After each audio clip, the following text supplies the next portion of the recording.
हमारी इतला के मुताबिक हमें पता चल गया है कि न्यूट्रल जो है वो न्यूट्रल नहीं है और सारी एडमिनिस्ट्रेशन को अपने साथ उन्होंने शामिल किया हुआ है और वो शामिल करके मसले मसाइल हमारे लिए खड़े करेंगे। इमरान खान ने ये मलिशियस कैंपेन उन्होंने स्टार्ट की अदारों के खिलाफ, अदारे के सरबराह के खिलाफ। इन हालात में अगर ये अदारे आपके लिए फेवरेबल ऑर्डर्स करते रहे तो तब तक तो ठीक है, अगर ना हो तो फिर आप फैसला कर लेते हैं कि अब मैंने इनकी ऐसी की तैसी करनी है। बिस्मिल्लाहिर्रहमानिर्रहीम, अस्सलाम वालेकुम नाज़रीन। प्रोग्राम में खुश आमदीद कहते हैं। वफाकी काबीना के इजलास में दो बड़े फैसले जो हैं किए गए। एक तो वेस्ट मैनेजमेंट की नेशनल पॉलिसी जो है उसको मुतारफ़ करवाया गया ताकि क्लाइमेट चेंज के हवाले से जो चैलेंजेस हैं मुल्क को दरपेश उनका मुकाबला किया जा सके। और दूसरा फैसला ये किया गया कि जो हमारे अफ़गानिस्तान के साथ तिजारत है, ट्रेड है, उसको मज़ीद बेहतर करने के लिए, मरबूत करने के लिए, अच्छे तिजारती ताल्लुकात जो हैं उनको बढ़ाने के लिए वीज़ा पॉलिसी को रिव्यू किया गया है। दूसरी जानिब लाहौर में हमने देखा है कि लाहौर हाई कोर्ट के अंदर PTI ने 2 एप्लीकेशन दायर की हैं जिसमें उन्होंने ये इस्तदाद किया है, दरख्वास्त किया है कोर्ट से कि वो वज़ीर आला पंजाब हमज़ा शहबाज का जो इंतखाब है उसको कलअदम करार दिया जाए, चूँकि वो एक गैर कानूनी इंतखाब था। उसी से जुड़ा आपको मालूम है कि 20 हल्कों के अंदर ज़िमनी इंतखाब जो है अगले महीने होने को जा रहा है और दोनों जमातें PMLN और PTI डू एंड डाई की सिचुएशन में एक दूसरे के सामने है। और PTI जो है मुसलसल इलेक्शन कमीशन ऑफ पाकिस्तान के ऊपर ये इल्ज़ाम लगा रही है कि वो PMLN की बी टीम है और जो चीफ इलेक्शन कमिश्नर हैं वो PMLN के लिए काम कर रहे हैं।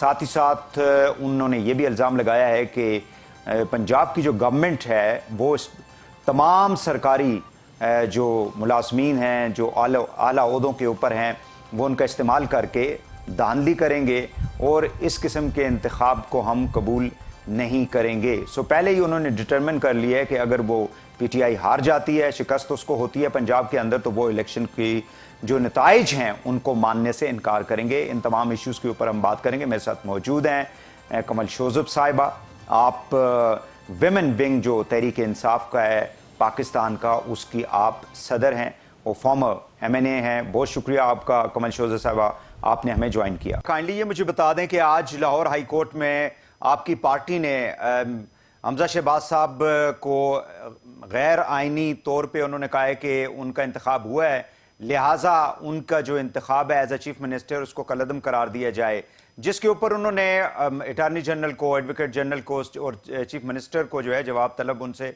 कर लिया है। सो डू यू थिंक कि कोई रिलीफ आप लोगों को मिलने वाला है वहां से? बिस्मिल्लाहिर्रहमानिर्रहीम, thank you very much Waheed. देखिए, जो जायज़ मुतालबा है और आप अगर स्टैटिस्टिक्स भी देख लें और फैक्ट्स देख लें, एक तो उनके पास अददी अक्सरियत नहीं थी। 25 जो लोग लौटे हुए थे उनका वोट तो काउंट नहीं होता ना। आर्टिकल 63 के अगर ए को देख लिया जाए तो उसको निकाल दें तो इस वक्त उनके पास 172 की जो है वो रह जाती है सपोर्ट, जबकि PTI के पास 173 बनते हैं और 2 आज़ाद उम्मीदवार अगर वो भी इस तरफ आ जाएं तो वो 175 बनते हैं। तो उस हिसाब से तो उनकी हुकूमत वैसे नहीं बनती। उसके अलावा सुप्रीम कोर्ट का भी जजमेंट आ चुकी है। तो मेरा ख्याल है कि अगर कानून की पासदारी होगी, आइन की पासदारी होगी, तो रिलीफ नहीं, जायज़ जो बनता है फैसला वही आना चाहिए। और उसके मुताबिक हमज़ा शहबाज साहब जो हैं वो एक नाजायज़ तरीके से एक इम्पोर्टेड मुसल्लत कठपुतली CM ज़बरदस्ती डंडे के जोर पे बने हुए हैं, वरना वो बनते नहीं है। और एक और पटिशन भी डाली है अजहर सिद्दीक साहब ने कि इतने दिन का भी हिसाब उनसे लिया जाए जो वो इस तरीके से बने रहे हैं और जो उन्होंने इस दौरान में अहकामात दिए हैं उनको भी नल एंड वॉइड किया जाए। इलेक्शन जो हो रहा है 20 हल्कों के ऊपर ज़िमनी इंतखाब, उसमें अभी फॉर्मर प्राइम मिनिस्टर भी लाहौर गए हुए थे और हमने देखा कि आपकी जो पंजाब की जो लीडरशिप है, यास्मीन राशिद साहब हैं, बाकी लोग हैं, वो इलेक्शन कमीशन के ऊपर और पंजाब की इस्टेब्लिशमेंट या आप कह दें कि ब्यूरोक्रेसी के ऊपर सवालात उठा रहे हैं। सो आप लोग क्या एक्सपेक्ट करते हैं कि ये इलेक्शन जो हैं वो आप लोगों के मुताबिक यानी ट्रांसपेरेंट होने चाहिए, फेयर होने चाहिए, या इलेक्शन कमीशन एक आज़ाद इदारे की तरह जो है वो इनको होल्ड करे? देखिए वहीद, इलेक्शन जो हो रहा है या जो होने जा रहा है उसकी तो आपके सामने जिंदा मिसालें हैं। वो हमारे गुज्जर साहब के ऊपर आके नजीर चौहान ने किस तरह अपने गुंडों के साथ फायरिंग की, उनके बेटे को गोली लग गई, वो ICU में रहे हैं। और वहां पर जो अता ताड़ड़ एक कठपुतली इन्होंने बिठाया हुआ है, उसने आके अगले दिन इन्हीं पे दहशतगर्दी के पर्चे कटवा दिए। हाँ, आके उन्होंने जी। मारपीट की, हमारी एक खातून जो है वो कोमा में चली गई, अभी तक वो वापस रिकवर भी की है, तो वो बोल नहीं सकती, और दहशतगर्दी के पर्चे 3-3 4-4 पर्चे तमाम हमारी जो एमपीएस वहां मौजूद थी उनपे कट गए। तो अगर इस तरीके से स्टेट को चलाया जाएगा और रियासत की मशीनरी को गुंडागर्दी के लिए इस्तेमाल किया जाएगा और दीवार से लगाया जाएगा, तो फिर स्टेटमेंट्स तो आएंगी जो जायज बनती हैं। आपने कहा इलेक्शन कमीशन ऑफ पाकिस्तान, में कह रही हूँ इलेक्शन कमीशन ऑफ शरीफिस्तान बना हुआ है, और एस्टेब्लिशमेंट जो पंजाब की और ब्यूरोक्रेसी है, दोनों इस वक्त जो है वो आप देख लें कि बिल्कुल वो डमी सरकार के साथ खड़ी है। मुझे बताएं, आपने कहीं देखा है या आइन की ये धज्जियां नहीं उड़ाई जा रही हैं कि 2 असेंबलियां चल रही हैं, एक ऐवान इकबाल में वो अपनी असेंबली लगा के बैठ गए हैं, तो ब्यूरोक्रेसी क्यों नहीं एक्ट करी? सवाल ये था कि क्या चीफ सेक्रेटरी और आईजी पंजाब जो है वो लॉ से ऊपर है? क्या वो असेंबली से ऊपर है? अगर उनको असेंबली के अरकान बुला रहे थे असेंबली में और स्पीकर असेंबली बुला रहे थे, तो वो क्यों नहीं आए? तो ये ऐसी रिवायत लेकिन डाली कमल जा साहब रही है वो तो देखें, ये जो बजट का जो सेशन था उस पर तो चीज़ें ऑलमोस्ट तय हो चुकी थी स्पीकर साहब के साथ, लेकिन फाइनली उन्होंने जब ये इजलास होना था और बजट प्रेजेंट होना था, तो उन्होंने एक डिमांड कर दी कि आप चीफ सेक्रेटरी को और आईजी पंजाब को जो है उनको पेश करें। सो वहाँ से मामला बेसिकली ख़राब हुआ। सो स्पीकर साहब का भी इसके अंदर वो कहते हैं कि उनका जो रोल है वो इंडिपेंडेंट रोल नहीं रहा एज ए स्पीकर। जी, बताइए, क्या असेंबली के स्पीकर को ये इस्तेहकाक हासिल नहीं है कि वो चीफ सेक्रेटरी को और आईजी पंजाब को बुला सके? क्या ब्यूरोक्रेसी ने रिस्पॉन्ड नहीं करना होता अगर स्पीकर नेशनल असेंबली या स्पीकर पंजाब या किसी भी असेंबली but का the speaker is bound to but the speaker is bound to get the directives from the governor as well। वो तो उनके डायरेक्टिव्स को भी नहीं मानने के लिए और तैयार दूसरा थे। जो बजट आप कह रहे हैं, ये एक डमी और फ्रॉडलेंट बजट है जो दोनों असेंबलीज में पेश किया गया है, और इससे सिवाय कॉन्स्टिट्यूशनल क्राइसिस के और अवाम के लिए मजीद तबाही के और कुछ नहीं निकलना है। सो ये बहुत सारे ऐसी क्या कह रहे हैं आपको, कॉन्स्टिट्यूशन या हमारे आइन शिकनी की ऐसी रिवायात डाली जा रही है पिछले 2-2.5 महीने में, 70 दिन हुए हैं, कि हमारी पूरी तारीख में इवन डिक्टेटर्स का टाइम, मार्शल लॉ में भी इस तरह के हमने मनाजर नहीं देखे, रियासती गुंडागर्दी के, वायलेंस के और आइन शिकनी के, जो अब हम देख रहे हैं और जो हम एक्सपीरियंस खुद कर रहे हैं। अच्छा, हम तो उसका शिकार कमल साहब मुझे काइंडली ये बता दें कि आज मलिक अहमद खान साहब जो हैं वजीर कानून पंजाब के, उन्होंने प्रेस कॉन्फ्रेंस की। उन्होंने कहा जी कि एक तो इनको कैंडिडेट्स जो हैं, मतलब ये एक इम्प्रेशन दिया जा रहा है कि पीटीआई को कैंडिडेट्स नहीं मिल रहे, उनको दीवार के ऊपर लिखा हुआ नज़र आ रहा है कि उनको शिकस्त होनी है, लिहाजा वो ये सारा वावेला जो है वो मचा रहे हैं ईसीपी के हवाले से और पंजाब गवर्नमेंट के हवाले से। क्या कहेंगी आप?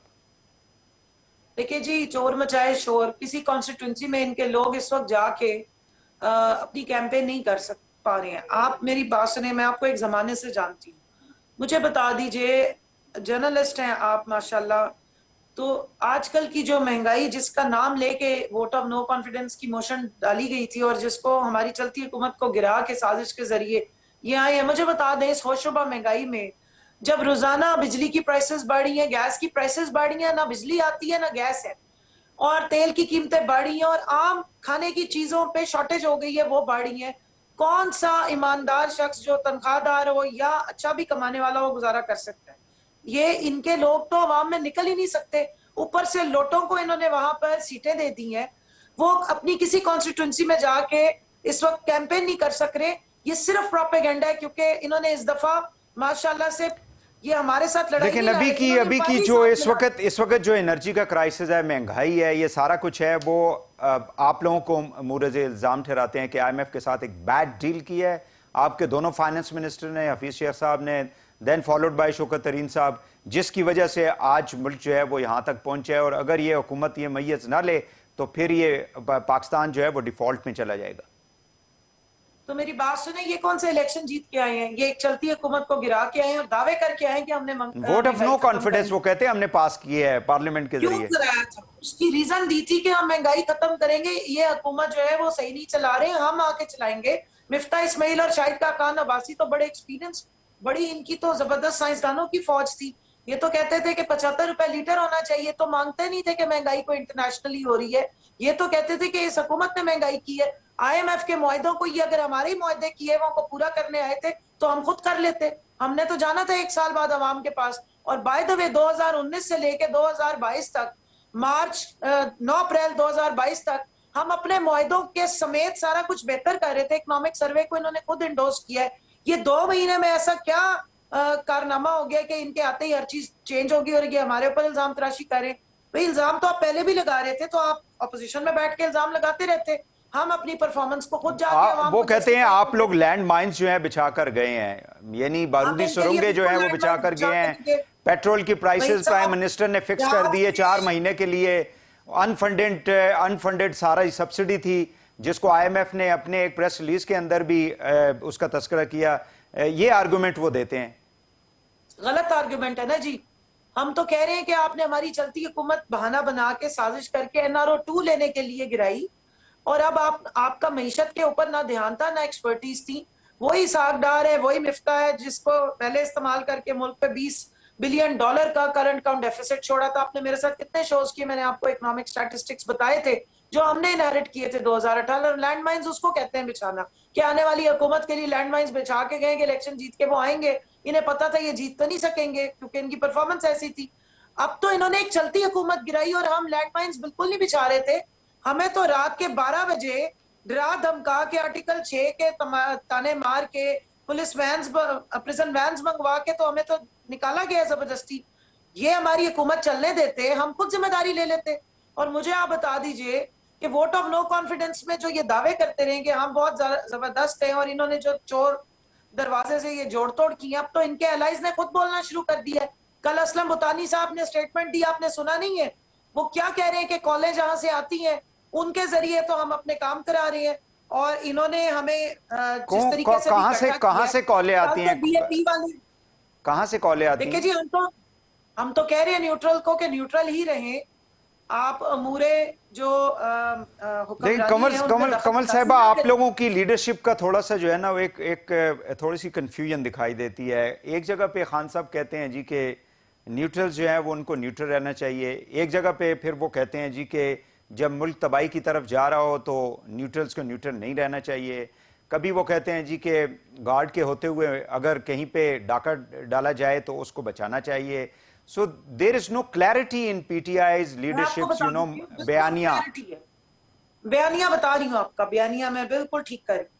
हम ये कहते हैं कि अमर बिल मारूफ व नहीं अनिल मुनकर के साथ खड़े हो, बुराई को रोकें, अच्छाई के साथ खड़े हो, जब तबाही को रोकें और महंगाई को ये तो आप कह रही है ना कि बुराई और अच्छाई का फैसला पीटीआई ने थोड़ा ही करना है। सवाल कर लिए, जवाब भी सुनिए। जी प्लीज। तरक्की के साथ खड़े हो, जब एक मुल्क स्टेबल हो रहा था, एक मुल्क की इज्जत हो रही थी, आप आइसोलेटेड नहीं थे। चाइना की कॉन्फ्रेंस पे पहली दफा हुआ है कि पाकिस्तान नहीं गया या उसे बुलाया नहीं गया और इंडिया वहां दंदनाता फिर है। मोदी को कोई टेंशन नहीं अब रही क्योंकि उसका नाम उठाने वाला, उसके खिलाफ बोलने वाला नहीं, वो तो ब्रिस्क की आप बात कर रही हैं। ब्रिस्क का पाकिस्तान अभी मेंबर, ब्रिस्क का पाकिस्तान मेंबर नहीं। मैं वैसे आपको बता रहा हूं कि ब्रिस्क का पाकिस्तान मेंबर नहीं है। सुन लीजिए जी, मैं न्यूट्रल पे आपको बोलने लगी हूँ, आपने मुझे घुमा दी है। मेरी बात जी प्लीज। न्यूट्रल खुद कहते हैं कि हम न्यूट्रल हैं, लेकिन प्रूव ये हो रहा है, पंजाब में भी प्रूव हो रहा है कि न्यूट्रल नहीं है।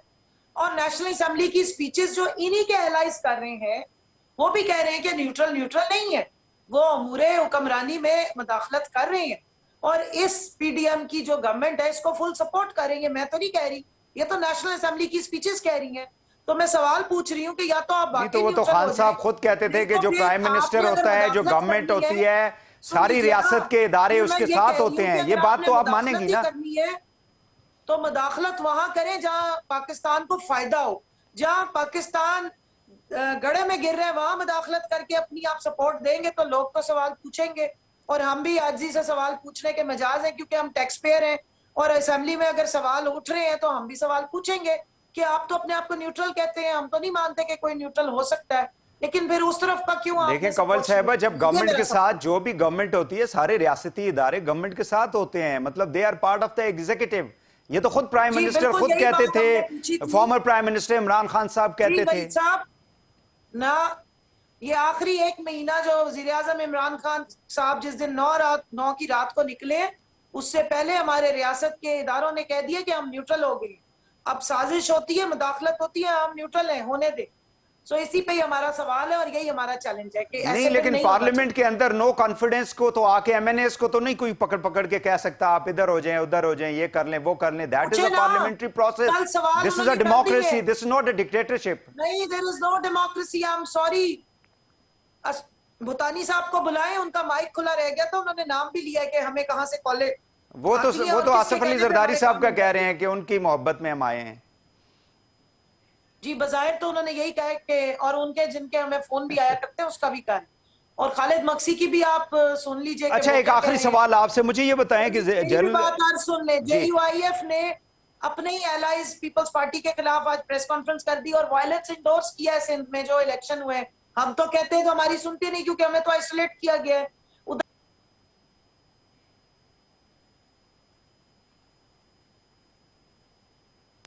ये चल सकती है। बहुत शुक्रिया आपका कमल शोजब साहिबा। आप सदर हैं ख़वातीन विंग जो है PTI की और फॉर्मर MNA हैं, मरकज़ी रहनुमा है PTI की। उनसे हमारी गुफ्तगू हो रही थी। नाज़रीन, एक शॉर्ट ब्रेक लेंगे, वापस आके बात करेंगे कमल दिलशाद साहब से ECP के ऊपर जो इस वक्त सिंध के अंदर जो जमातें नाकाम हुई हैं और जो पंजाब के अंदर ज़िमनी इंतखाब होना है, PTI जिस तरह से उनके ऊपर सवालात उठा रही है, इस पर बात करेंगे। ब्रेक के बाद हमारे साथ रहिएगा।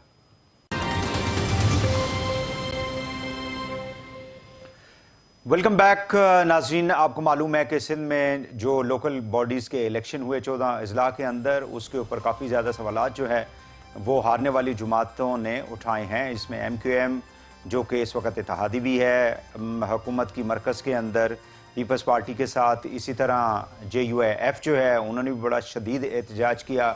बाकी जमातों ने भी, जिसमें PTI ज़ाहिर के सफ़े अव्वल में खड़ी है कि वहाँ पे हुकूमत की जो मशीनरी है उसको इस्तेमाल किया गया धांधली के लिए और इलेक्शन कमीशन जो है वो बिल्कुल इसमें नाकाम दिखाई दिया है। अब पंजाब के अंदर एक बहुत बड़ा मार्का जो है वो होने को है जुलाई के अंदर। 20 जो सूबाई असम्बली के हलके हैं उसके ऊपर ज़िमनी इंतखाब होना है और उस हवाले से हम देखते हैं कि PTI जो है वो काफ़ी ज़्यादा एग्रेसिव दिखाई देती है, ना सिर्फ PMLN के ख़िलाफ़ जो पंजाब की हुकूमत है हमज़ा शहबाज की, जिस हवाले से आज उन्होंने अदालत से भी रुजू किया है, बल्कि वो इलेक्शन कमीशन को और बाकी जो हमारे सलामती के सिक्योरिटी के जो इदारे हैं उनको भी निशाना बना रही है। लिहाजा देखना यह है कि इलेक्शन के अंदर जो नताइज आएंगे, अभी से बज़ाहिर तो लगता यह है कि PTI अगर नाकाम होती है तो वो इन नताइज को कबूल नहीं करेगी, बल्कि वो ये कहेगी कि ये धांधली की गई है और ऑलरेडी वो चीफ इलेक्शन कमिश्नर को और इलेक्शन कमीशन को PMLN की B टीम करार देते हैं।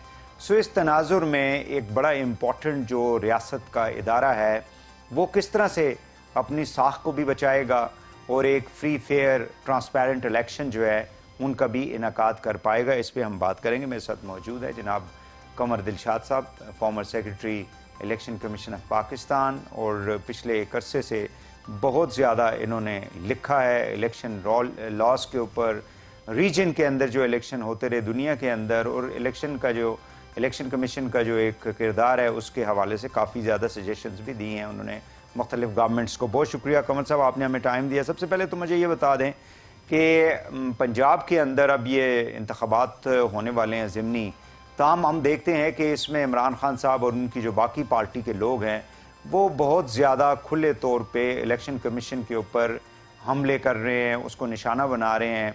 इसका मकसद ये हुआ कि बज़ाहिर लगता तो ये है कि अगर वहाँ पे उनको नाकामी होती है, 20 हलकों में से अगर वो मेजॉरिटी हलके जो हैं इसमें हार जाते हैं तो फिर तो उसका नतीजा जो है वो कबूल ही नहीं करेंगे।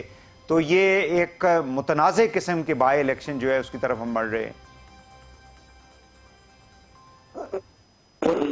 बहुत खूबसूरत आपका जो सवाल आया है उसमें सबसे बड़ी अहम बात ये है कि इलेक्शन कमीशन पाकिस्तान तो सूबाई हुकूमतों का मुताज़ी है, ब्यूरोक्रेसी सूबाई हुकूमतों की है, कामला स्टाफ जितना भी वो लिया जाएगा सूबाई हुकूमतों से, या पंजाब में जैसे आप हमारे हैं जो 17 जुलाई को इंतखाब होना है उसका जितना भी अमला है 20 सीटों का, 20 नशिस्तों का जो इंतखाबात हो रहे हैं वो अमला तो सूबाई हुकूमत का ही है ना। अब इलेक्शन कमीशन पाकिस्तान ने जो ज़ाहिर अपने तमाम तरीके के मुताबिक कोशिश करेंगे कि भी ऐसा कोई माहौल पैदा ना हो जिससे कि कशीदगी पैदा हो जाए, जैसे यानी तकरीबन 80-90 पोलिंग स्टेशनों पर जो है वहाँ हंगामा राई हुई। आज इलेक्शन कमीशन की रिपोर्ट भी आ चुकी है। लेकिन हैरानगी की बात यह है कि सूबाई हुकूमत ने, नवाज अली शाह ने, चीफ मिनिस्टर भी हैं, उन्होंने इलेक्शन कमीशन के मामला नहीं की। अब इलेक्शन कमीशन को चीफ सेक्रेटरी को तलब कर रहे हैं, आईजी को तलब कर रहे हैं। अब आईजी को रिपोर्ट पेश कर रहे हैं कि 70-80 पोलिंग स्टेशन पर गड़बड़ हुई है। लेकिन बहरहाल अब इसका हल क्या है? अब ये रिपोर्टें आ जाएंगी, चार्जशीट हो जाएंगे, जवाब दाखिल हो जाएंगे, इसके बाद मामला खत्म। सिंध के अंदर जो हमने देखा है, जिस किस्म की सूरत हाल पैदा हुई है, जाहिर है कि पंजाब के अंदर एक काफ़ी बड़ा चैलेंज होगा ईसीपी के लिए एक फ्री फेयर इलेक्शन करवाने के हवाले से। तो सिंध के अंदर अगर पहले आप मुझे बता दें कि बल्दियाती इंतखाबात में इलेक्शन कमीशन कहाँ पे कमज़ोर दिखाई दी, नाकाम हुई, और जो सिंध की जो गवर्नमेंट है उसका इसके अंदर किरदार आप क्या देखते हैं? सिंध का तो अहम किरदार ये नजर आया कि सिंध गवर्नमेंट ने, इलेक्शन कमीशन ऑफ पाकिस्तान ने जो भी हिफाजती इंतजाम किए थे इलेक्शन को शफाफ बनाने के लिए, उसमें सिंध गवर्नमेंट नाकाम रही। उस लिहाज से कि जितना भी अमला है सिंध का हो, खास तौर पर सिंध की बात मैं कर रहा हूँ, अंदरूनी सिंध की खास बात कर रहा हूँ, वो सारा अमला तो उन्हीं का है ना, उन्हीं के हाथों का अपॉइंटमेंट किया है 11 ग्रेड से लेकर 18-17 ग्रेड तक। वो जितने भी स्कूल टीचर हैं, हेल्थ के हैं और बाकी डिपार्टमेंट का जितना भी स्टाफ लिया गया है वो सारा सूबाई गवर्नमेंट का है।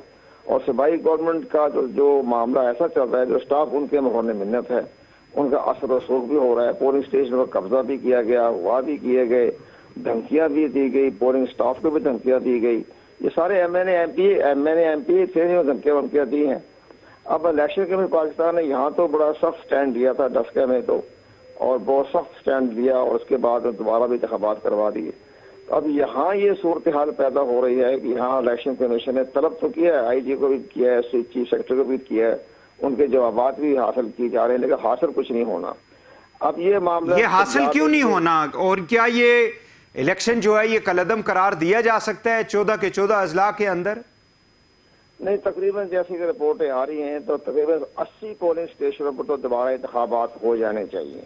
अच्छा, अगर 80 पोलिंग स्टेशनों पर दोबारा, जिस पर चीफ सेक्रेटरी ने भी लिख दिया, आईजी ने भी लिख दिया, 80 पोलिंग स्टेशनों पर हंगामा राई हुई, पोलिंग रोकी गई, अब अमले को धमकियां भी दी गई, अमला अगवा भी किया गया। तो यहाँ इलेक्शन कमीशन पाकिस्तान को अपने रिट पर करार रखने के लिए या 80 पोलिंग स्टेशनों पर आईजी की रिपोर्ट को मद्देनजर रखते हुए या अपनी इलेक्शन कमीशन की अपनी टीम थी उसको भी सामने रखें, तो 80 पोलिंग स्टेशनों पर दोबारा इंतखाबात हो जाना चाहिए। अब इसी मुमकिन करा दें, जो आज इलेक्शन कमीशन ने बड़ा अहम इसके बारे में मीटिंग जारी है और उन्होंने फैसला किया है कि हम इसकी चंद दिनों में फैसला करेंगे कि हमें 80 पोलिंग स्टेशन पर दोबारा इंतखाब करवाएं या क्या करवाएं। एक बात अब आ गया पंजाब में तो डू एंड डाई का मसला है। सिंध में तो चले ठीक है, लोकल गवर्नमेंट का इलेक्शन है, दोबारा भी हो जाएगा 80-90 पोलिंग स्टेशनों पर, जिसकी बना पर MQM ने बड़ा सख्त स्टेटमेंट दिया कि हम ये इस तरह की हरकतें जो हैं कराची और हैदराबाद में नहीं होने देंगे। जी, इवन JUIF का जो उनका नुमाइंदा है वहां पे सोमरो साहब, उन्होंने भी बड़ा सख्त किस्म की प्रेस कॉन्फ्रेंस की है और बड़े सख्त मैसेज दिया है पीपल्स पार्टी को। बिल्कुल दिया उन्होंने। जाहिर है पीर पगाड़ा का भी वहाँ बड़ा जो ग्रुप है उनका मुस्लिम लीग का फंक्शनल का, वो ठीक ठाक उनका असर रसूख है। तो लेकिन मसला यही तरीकेकार MQM ने भी बड़ा सख्त स्टैंड दिया, हम हुकूमत से अलग हो जाएंगे, और यहाँ पर भी धमकियाँ दी कि अगर ये फैसला चंद रोज में ना हुआ तो हम हुकूमत से अपने वज़रा को वापस ले लेंगे। तो ये सारी चीजें तो बड़ी अहम डेवलपमेंट हो रही है। लेकिन मुराद अली शाह को चाहिए था कि जनाब आपके जिलों में जब लाठियां चार्ज हो रही हैं, लोगों को मारा जा रहा है, शदीद फायरिंग हो रही है, 80-90 पुलिस स्टेशन रोक दिए गए हैं, तो आपकी पुलिस कहाँ खड़ी थी? आपकी कोई पुलिस नहीं थी, चलो रेंजर पे तरफ होगी। अब यहाँ इलेक्शन कमीशन ने 17 जुलाई को जो 20 हल्कों में इंतखाबात हो रहे हैं, अफवाज पाकिस्तान की खिदमात हासिल की है। अब अफवाज पाकिस्तान का मामला यह है कि वो ठीक है, इलेक्शन कमीशन के खत के बाद कोई ना कोई एक्शन ले लेंगे, वो तो बाहर खड़ी हो जाएगा, 3-4 किलोमीटर पीछे खड़ी होगी, कोई ऐसी सूरत हाल पैदा हो जाएगी तो हम आगे बढ़कर देखेंगे। लेकिन असली तौर पर तो हमारी जमातों को तो ये चाहिए ना कि भाई आपकी जो हमारी जो सूबाई गवर्नमेंट की जो एडमिनिस्ट्रेशन है तो उनको भी इसके मामले में इलेक्शन कमीशन से तावन करें। और इलेक्शन कमीशन भी को चाहिए कि अगर जहां भी हमने पोलिंग स्टेशन पर गड़बड़ हो गई था, हम पूरा इलेक्शन जो है उस हल्के का कदम करार दे देंगे, जैसे कि डस्का में दिया गया था। तो मुमकिन है तो ये एक इम्प्रेशन पीटीआई जो है वो बड़े जोर से प्रोजेक्ट कर रही है कि डस्का के अंदर जब पीटीआई की गवर्नमेंट थी पंजाब में उस्मान बुज़दार की, तो वहां पे रात ही को एक्शन ले लिया गया, वहां पे सारा कुछ दोबारा करवाया गया। जाहिर है कि सुप्रीम कोर्ट ने भी ईसीपी का जो डिसीजन था उसको उसी तरह कायम रखा और वहां पे पूरे हल्के के अंदर हमने देखा कि इलेक्शन हुआ, वो एमएनए का इलेक्शन था। यहाँ पे अगर इलेक्शन कमीशन जो है वो पीपल्स पार्टी की गवर्नमेंट है वहाँ पे, और उनके खिलाफ अगर वो पूरी कार्रवाई नहीं करती, यानी आधी कार्रवाई करती हैं या हाफ हार्टेडली करती हैं, तो फिर क्या पीटीआई का जो बयानिया है उसको स्ट्रेंथन नहीं होगा, मजबूत नहीं होगा कि ये जो इलेक्शन कमीशन ऑफ पाकिस्तान है ये वाकई में इत्तेहादी हुकूमत के नुमाइंदे हैं और ये उनको प्रोटेक्ट करना चाहते हैं?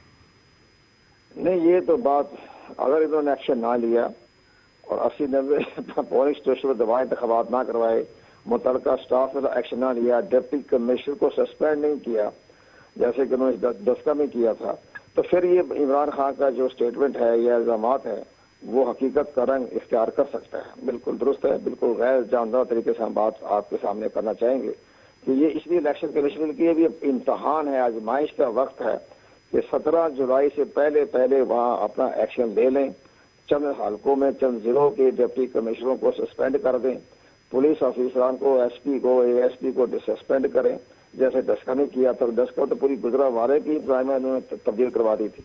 तो ये सारा चीज उन्होंने डस्का की रिपोर्ट को मद्देनजर रखते हुए सिंध पर एक्शन लेना पड़ेगा, वरना ये इमरान खान ठीक है मुतालबा करेंगे, दुरुस्त है, उनके शिकों के शबात, उनका इल्जाम जो है वो हकीकत करो रुख इख्तियार कर लेगा। क्यों नहीं एक्शन ले रहे आप? एक्शन ले, इमरान अली शाह के खिलाफ भी एक्शन है, उसके खिलाफ तो क्या इख्तियारात और पावर्स हैं ईसीपी के पास जो कि अक्सर जो है वो अपने आप को एक पावरलेस इदारा जो है वो समझती है कि बिकॉज ज्यादातर उनका जो इन्हिसार होता है वो सूबाई हुकूमतों के ऊपर होता है, उसकी एडमिनिस्ट्रेशन, लॉ एंड ऑर्डर के लिए पुलिस है, इसी तरह जो लोग पोलिंग स्टेशंस के अंदर हैं वो टीचर हैं, उस्ताद हैं, बाकी जो इदारे हैं सूबाई वहाँ से आए होते हैं। तो क्या यहाँ पे हम ये कह सकते हैं कि ईसीपी जो है वो बराह रास्त उसके पास इतनी मतलब ताकत या इख्तियार नहीं है? इख्तियारात तो इस्तेमाल करना चाहें तो बेपनाह इख्तियारात हैं। हमारा जो इलेक्शन एक्ट है सेक्शन 9 है, बेपनाह इख्तियारात है। आप बार इंतखाब करवा दें, इलेक्शन को कलदम करार दे दें, जिस हल्के में इंतखाब हो रहा है वह गड़बड़ हुई है दोबारा इंतखाब करवा दें जैसे डस्का में करवाया।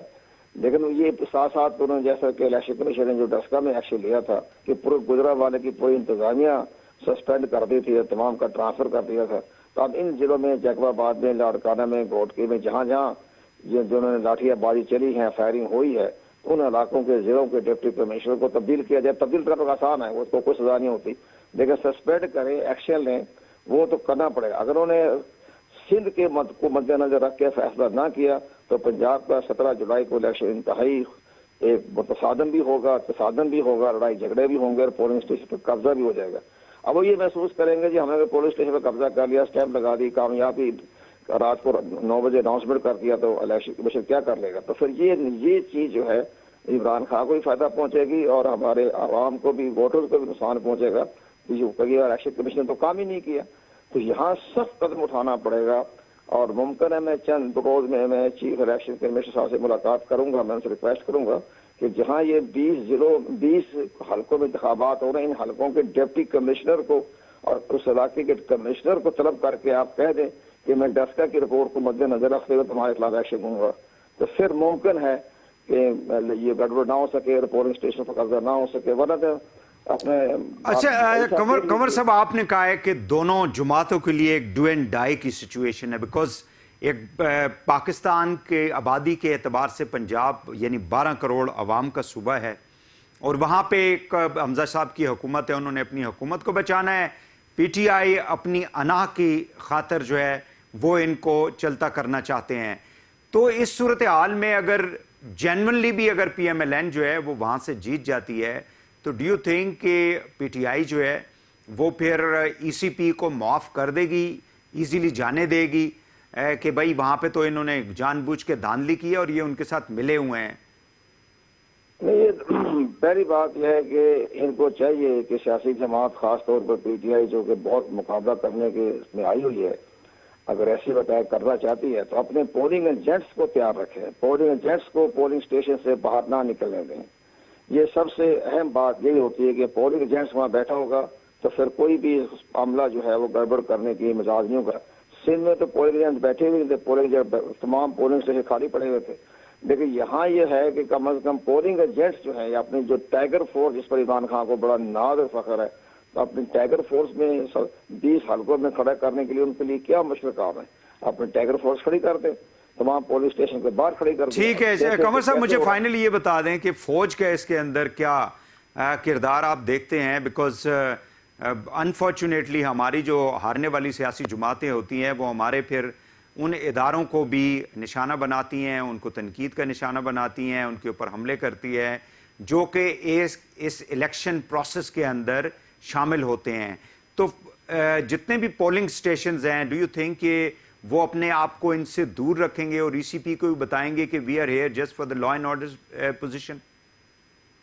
नहीं, देखिए सबसे बड़ी अहम बात यह है, वही साहब बड़ा अफसोसनाक मामला हो रहा है जिस अंदाज से सोशल मीडिया पर अफवाज पाकिस्तान के खिलाफ एक सोची समझी स्कीम के तहत हमला किया जा रहा है। नहीं, लेकिन वो कहा तो ये जा रहा है ना कि ये बदकिस्मती से पीटीआई के साथ उसको लिंक किया जाता है कि जब से पीटीआई इमरान खान साहब को हुकूमत से फारग किया गया नो कॉन्फिडेंस के बाद, वो ये सारी जो है इस किस्म की चीजें जो हैं वो करवा रही है, या उनके जो वर्कर्स हैं, लीडरशिप नहीं कह रही लेकिन वो इस चीज को कर रहे हैं, बाहर बैठ के कर रहे हैं मुल्क से, but they are doing it.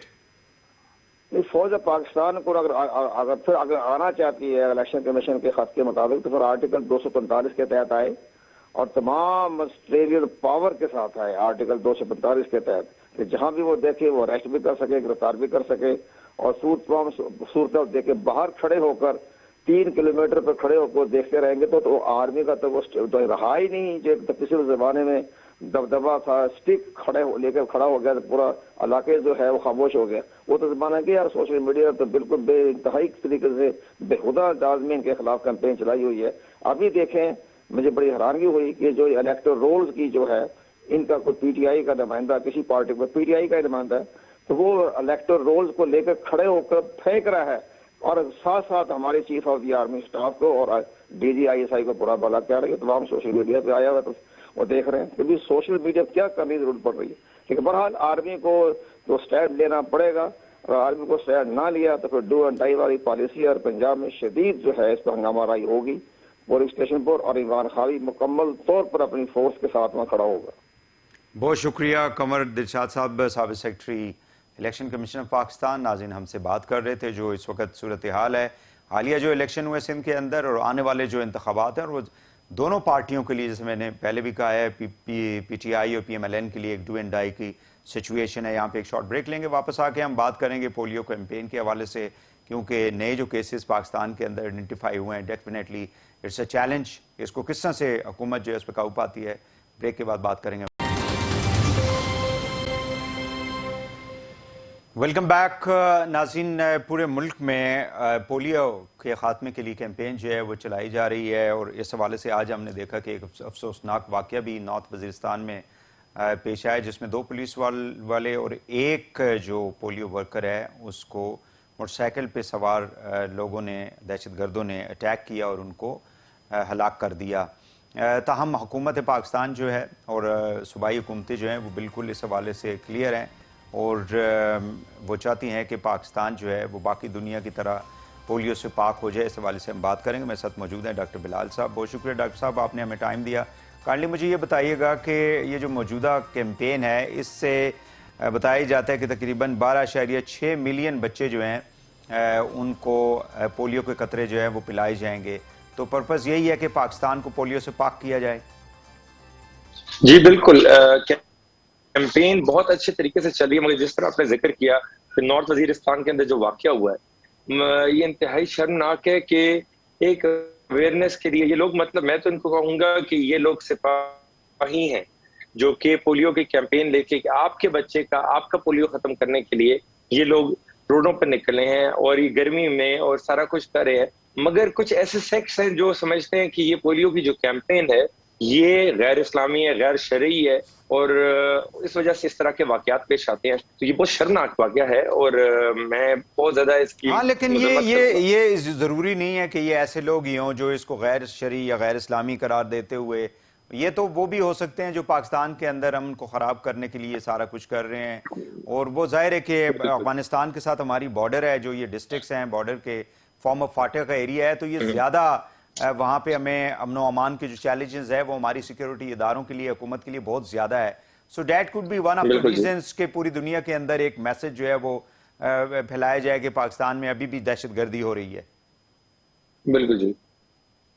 तो ये ऐसा ही है ना कि वो असल में पाकिस्तान का अनरेस्ट जो है वो क्लियर नहीं किया जाता ना कि जी Pakistan is now free country, Pakistan में ये जितना अनरेस्ट है ये खत्म हो गया है। तो ये शर पसंद अनासर हैं जो इस चीज को लेके चलते हैं, मगर हमारा मेन एजेंडा ये होना चाहिए कि पोलियो को हमने खत्म करना है। पाकिस्तान और अफगानिस्तान सिर्फ 2 कंट्रीज हैं जहां पर ये चीज रह गई है, बाकी पूरी दुनिया में ये चीज खत्म हो गई है।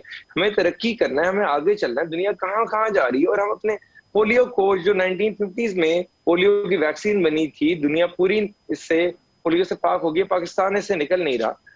तो हम सबको as a team, as a support काम करना चाहिए इस चीज से निकलने के लिए।